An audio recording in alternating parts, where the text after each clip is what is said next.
I'm Chad Roberts, and I want to welcome you to this series called We the People. Our team has created this resource because, probably like you, we are greatly concerned about the direction our country is going. We believe that there are some important voices that can lend to the conversation. As a matter of fact, rather than arguing, rather than yelling or screaming or demanding our point of view, what we want to do is we want to have conversations. We want to create great and engaging conversation. What you and I are witnessing is the dismantling of our country. What does it mean? Where is it leading? Most important, what can we do about it? As Christians, we have always enjoyed sort of a home field advantage in America. I don't think I have to tell you that has changed. So how are we to think? How are we to process what we see and what we hear going on in the country today? Most important, how are we to respond? That's what this series is about. We want to learn how to think well. We want to think correctly, and as a result, we want to respond rightly to the challenges that is facing our country. You know, what goes on in Washington, most of us feel like we're very limited in how we can change that, short possibly of our vote. As Christians, we have always enjoyed home field advantage in America. But I don't have to tell you, that has changed. What we cannot lose sight of as Christ followers is that behind every headline rages a fierce spiritual war. You and I cannot get entangled in all of the arguments, in all of the divisiveness of this day. No, you and I need to rise above all of that. We need to create civil conversation. We need to have logical debate. We need to have civil discourse. But we don't need to get entangled in the rhetoric, in the divisiveness, in the hatred that we see in today's America. No, we need to rise above it. That's what this project is about. This summer, I read one of the greatest books of the year that I've read yet, and it was called The Accidental President. It was about Harry S. Truman. I've enjoyed so much learning more about his presidency and his life. And in Truman's first address to Congress after FDR passed unexpectedly, Truman said these amazing words. He said, "What brings us together as Americans are our values."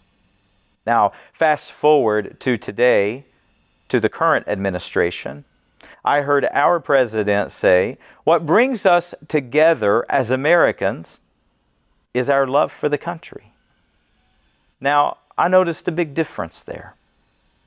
I don't know if you've ever been to the beach and leisurely spent time in the water and allowed the water to drift you. Then all of a sudden, you look around and you're in an unfamiliar place. Nothing looks the same to you. That's a scary feeling. I think that's where we are as a country. We have drifted from our values. If we can go back and identify what our values are, then whether you're left or you're right, whether you're blue or you're red, whether you're Republican or Democrat or independent, you can appreciate, you can respect our values. The problem is, in my view, we've drifted from those values. And so now our leadership says it's our love for country. No, I think it's greater than that. I think it's back to what Truman said. It's our values. If we can rediscover that, I think it would bring us back to some common ground. That's why we've created this resource called We the People. I want you to find optimism.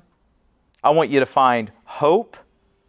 I want you to find God in today's America. And I think much of that depends upon our attitude and whether or not we will choose that. I hope this resource helps you in your thinking, in the confusion of today, the noise of today, the various narratives of today. Let's rise above it. Let's go back to our values. Let's look to the Lord, and let's let Him change our nation as He desires to do. Thank you for listening.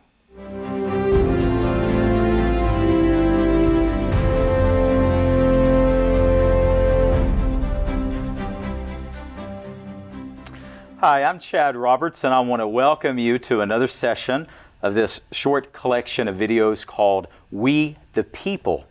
Our goal in creating this resource is that we wanted to invite certain guests who we feel have an important perspective, and they can lend their voice to the challenges that face our country right now.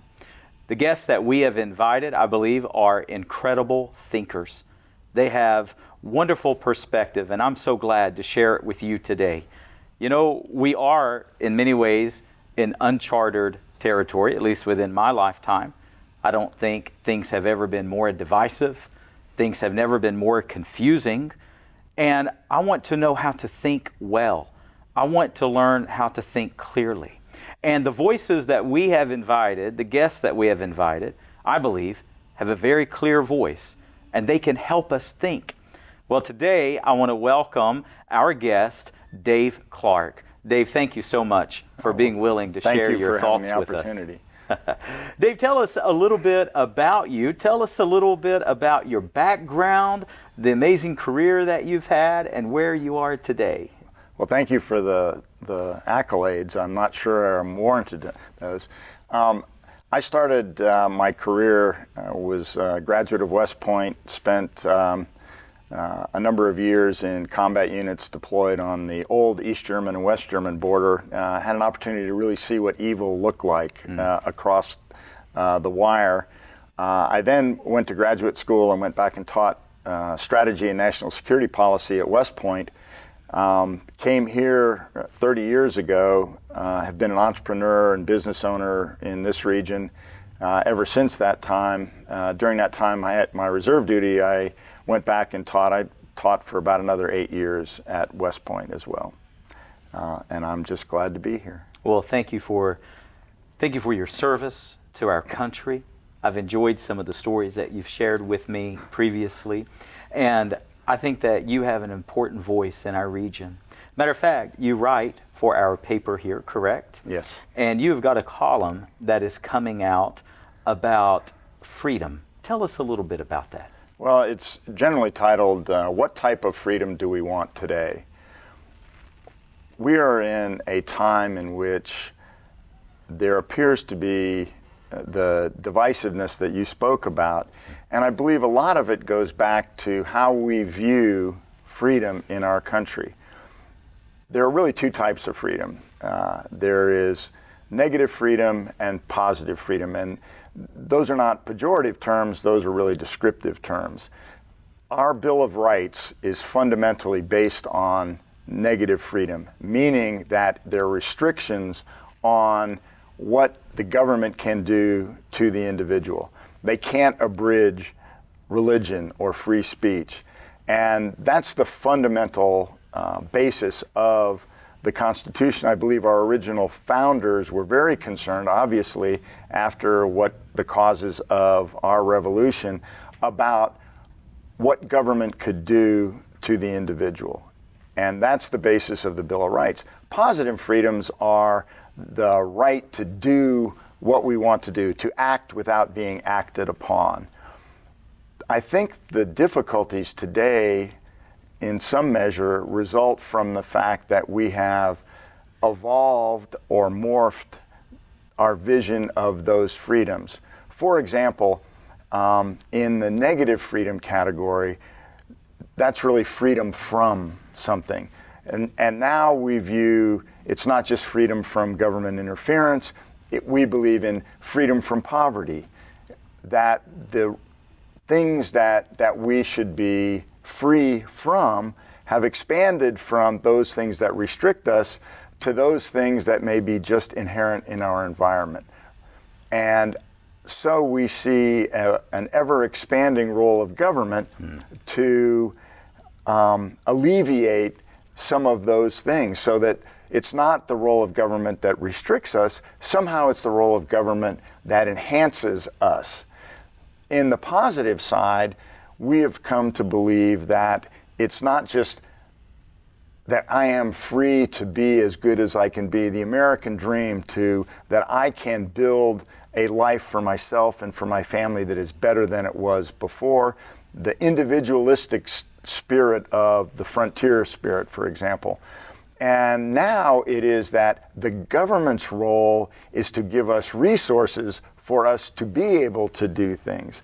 And so in today's environment, what we see is that the role of government is ever expanding, both in a negative freedom way and in a positive freedom, so that we are now becoming, if not completely, largely dependent on the government to give us freedom.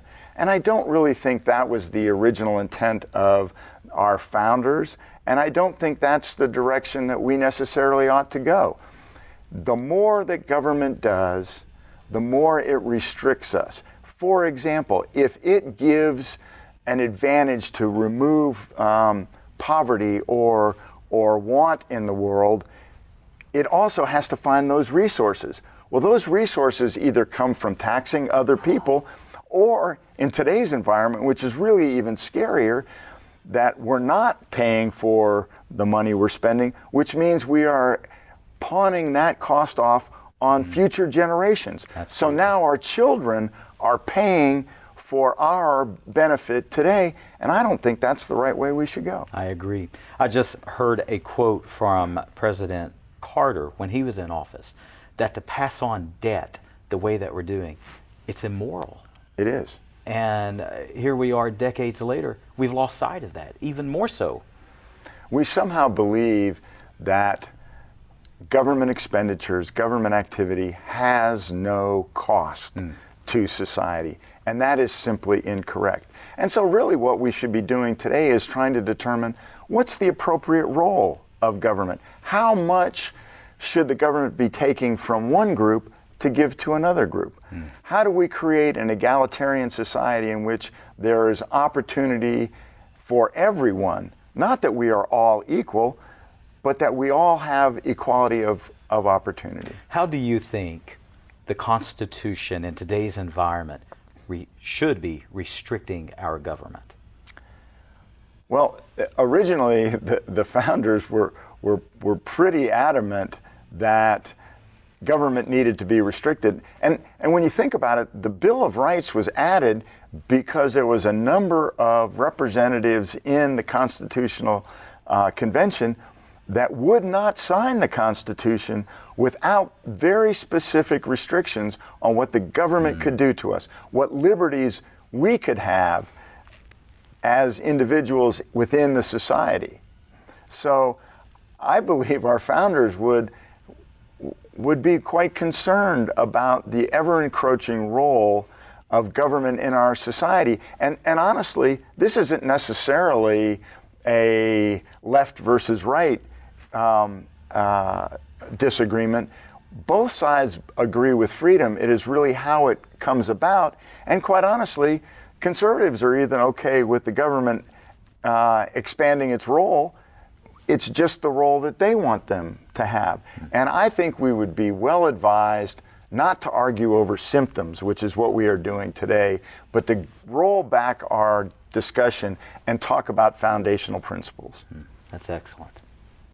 Dave, tell me your thoughts on American exceptionalism. First of all, tell me what American exceptionalism is not.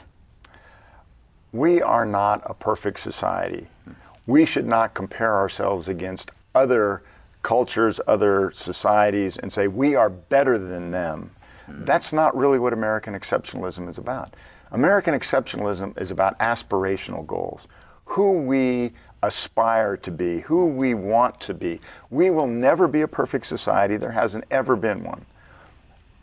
But we should strive to be better than we are today, and that we are unique in that we aspire to be a society in which there is freedom and liberty and an egalitarian role. So speak for a moment. Speak to a family, say a young family that their children are very young, beginning to enter, say, into their school years. And the narrative that they're being told is that America is evil, that our past is evil, and because of that, today we are evil. What would you say to them? How would you want to help shape their view Sure. of how to teach their children that our country is exceptional? First off, in one respect, they're right. We have had rules, we have had social mores that are not what we would like. Slavery is a classic example of that. That is abhorrent at any place in our society. Would you also argue, though, that we're the only country that's ever shed blood over slavery? I believe that is correct. Yeah. And so it's not a matter of, at any given point, to look at all the things that are wrong. We should look at it over a longer time frame and ask the question, are we better today than we were when we started? That's Are great. we better today than in the immediate prior to the Civil War? Are we better today than we were in the early 1900s? Are we better today than we have been in the past? And I think if you look at the broad scope of history of our country, you would have to say that we are constantly becoming better than we were, and that we aspire, not just that we are better, but that we aspire to be better. A more perfect union. Yes, absolutely. And so, on the one hand, yes, they're correct in saying there are some things that we have done bad to indigenous people, Absolutely. to people that came over under indentureship or slavery, but we don't have those today. We are better than that today. We look at things like when we took the Nisei in the immediate aftermath of Pearl Harbor and put them into relocation camps. We understand today that that was probably not correct, and we would not do that today if that happened. So what does American exceptionalism mean? It means that we aspire to be better than we are. And not every country believes that. I stood watch on the East German border. I looked across a multiple lines of fences that were not designed to keep anyone out. They were designed to keep their people in. I have been through Checkpoint Charlie when Berlin was a divided city. I have seen the dramatic difference between a vibrant, free capitalist economy and a controlled command economy. I've seen the differences in those. And I have looked at the face of evil across that fence. And quite honestly, we have looked at the face of evil in Afghanistan. We have looked at the face of evil when we saw the towers come down. There is always evil in the world, and that we always have a necessity for people to stand watch against that evil, for us to stand against that evil, not for us to look at it and say, oh, those are bad people, but to make a stand against that and to say, those aren't the principles that we have. It may be a more effective form of controlling their people, but that's not who we are, and that's not who we want to be. That's excellent. It's not our principles. Right. When I think of American exceptionalism, I think of our values. When I think of our values, I go straight to the Bill of Rights. Absolutely. Is that the right way of thinking? I believe that those are foundational statements of what we believe in and what we aspire. I mean, aspiration is the piece, because we are never perfect. I mean, we know in our world, we know we are not perfect people. I mean, we all have sin. I mean, we all have that. Right. And we know that. And that manifests itself in some of the things that we have done. Absolutely. But that doesn't mean we can't be better than that. And it doesn't mean that we're not learning from it, Yes. right?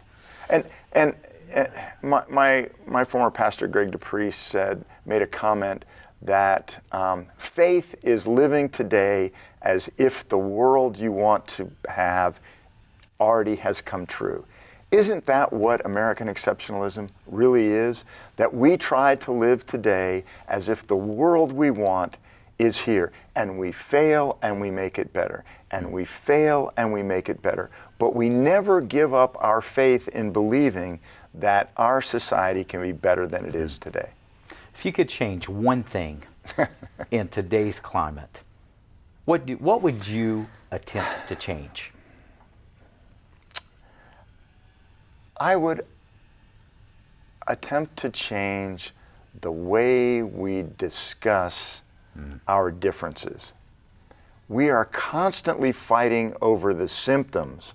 We are not going back to the foundational principles and trying to find where we actually agree with each other and where we departed along the way.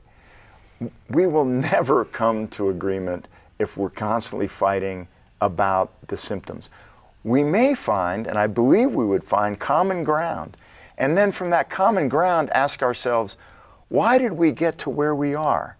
How did those divisions occur? And are there ways for us to reconcile those differences before we get to the animosity that we get today?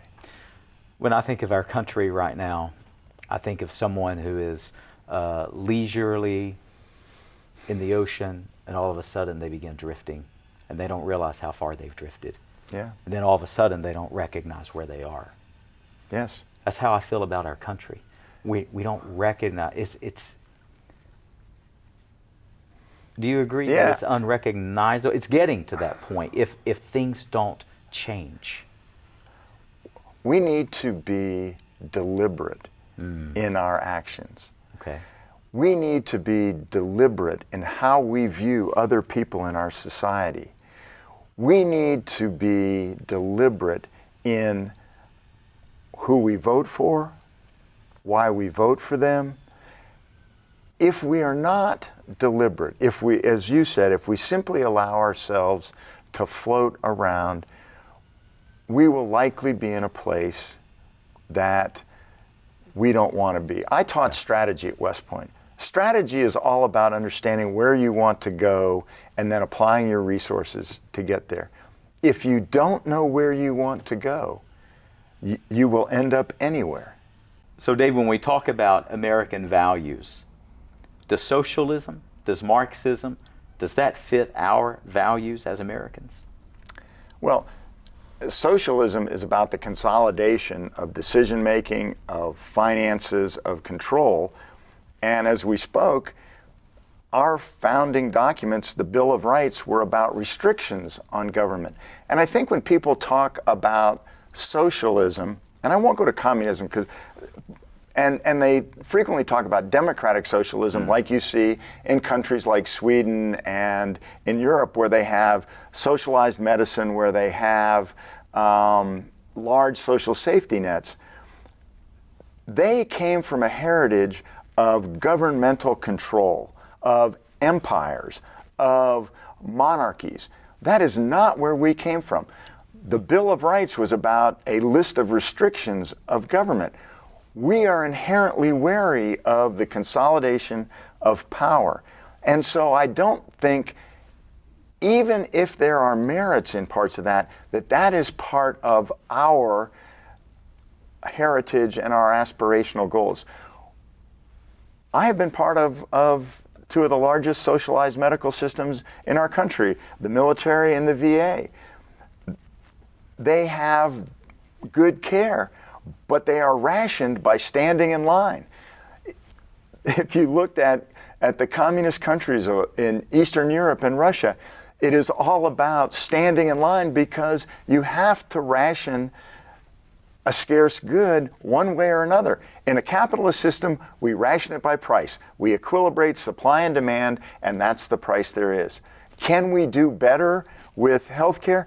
Absolutely. Will we do better by having us stand in line to get adequate care? No. No. So I just don't believe that socialism, even democratic socialism, would work in America.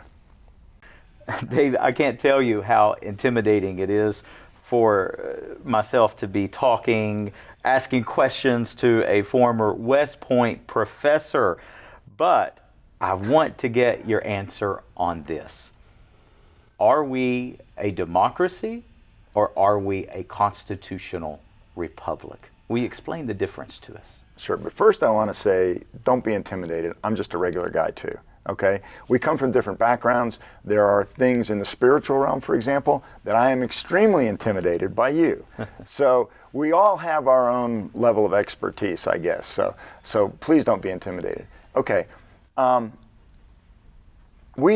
founding fathers were brilliant in establishing a representative democracy in which we vote, but not everything is a popular vote, and the majority doesn't always win. If you look at our country today, if we did not have the Electoral College, the entire center of the country would be unrepresented. They were brilliant in understanding that we had to allow a way for a voice for everyone in our country and an ability for that to influence our policies. Quite honestly, it is one of the reasons why populism is a danger, because that's all that about everything is a threat to democracy. What they're really saying is that we believe it's a threat to populism, that it ought to be crowd ruled. We know that's not the case. And so having a representative, a republic, in which all of the pieces of the republic are represented, in some ways, the lower house, the House of Representatives, is more related to the individual votes of the person and of districts, so that they are represented. And yet our senators are statewide, and so they represent the broader view that a state or a representative from a district can't really come out with. So our founders were brilliant in how they set us up. So when you talk about, Sweden and those Scandinavian countries that have democratic socialism, that's where my mind goes, is that our founders set us up to where we have such representation that, yes, we are a democracy, our vote matters, as you said, but we are a constitutional republic. We don't come from monarchs. We don't come from empires. We're able to govern our own backyard.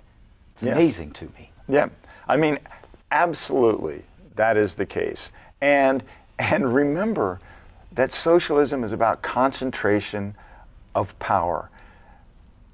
Our setup of our government was about restricting power. And Lord Acton in the late 1800s, and everyone knows this, that power tends to corrupt and absolute power tends to corrupt absolutely. So the more you consolidate power, the more you move down that slippery slope towards corruption. So to conclude, Dave, it's been a great conversation, and I can't thank you enough for sharing your perception with us, your insights with us. Do you believe that we are still a city on a hill? And if so, given your amazing career, your military service, even what you've been able to do as an entrepreneur, what's going to keep us that shining light on a hill? I believe we are tarnishing that. And again, it goes back to an aspiration. The shining city on a hill is an aspiration. It's not a, oh, there is the city, let's just get to the city. It is about American exceptionalism. We aspire to be that for the world. We're not that, but we move ever closer to that. And the degree to which we say, oh, there's nothing exceptional about us, we start to tarnish that vision. And how do we resurrect that? We start to believe in ourselves again. We start to believe that we are the solution to our problems, not the government. Wonderful. Well, Dave, let me ask you one last question. You said that 2 or 3 times. Exactly. That's the pastor in me, right? Closing number 1, closing number 2. If you were not doing what you are currently, what would be your dream job? I've sort of built my dream jobs along the way. I loved being in the military. I love being an entrepreneur and building things. I love being able to build things that enhance other people's lives, that I get to employ people. I'm now transitioning towards working with companies to try to build our economy in a way here that we haven't done before, to attract technology companies, to attract growth companies to our region.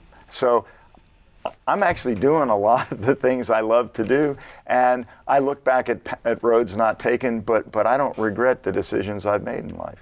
It's a life well lived. I hope. When I planted my church, I had an older man. I was only 20 years old, and I had an elderly man come to me, and he said, when you find what you love, you'll never work another day in your life. That's absolutely correct. And he was right. Yes. Dave, absolutely. Thank you for your time today. Thank you for your insight. Thank you for sharing with us and helping us think well. Thank you for giving me the opportunity. Thank you. Well, if you have enjoyed these discussions and you want to learn more, I want to encourage you to visit my website, awakenedtograce.com. You can also download my free mobile app. Wherever you get your favorite app, simply search Awakened to Grace. And when you get our content, literally hundreds upon hundreds of resources are right at your fingertips. Thank you so much for joining us. Connect with us. Visit awakenedtograce.com today.